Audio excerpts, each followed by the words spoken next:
Hood latch replacement on a 2006 Chevy HHR. Secure the hood so it doesn't fall on your head. Old and worn, they don't hold the hood up any longer.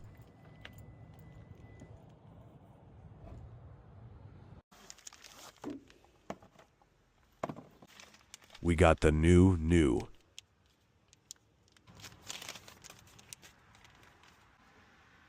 Measure them out and get the sides ready.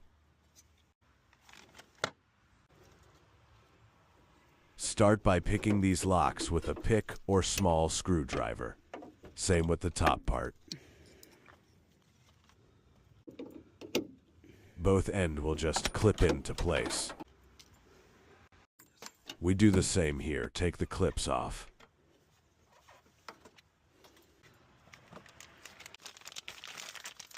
Wow, so new.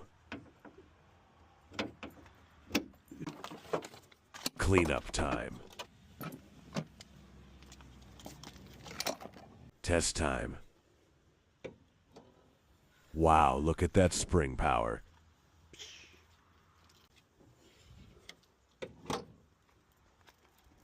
Second time because it's so beautiful.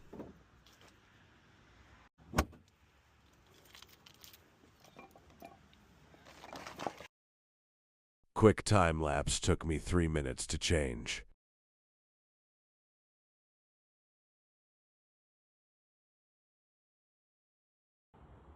Look at how nice and new.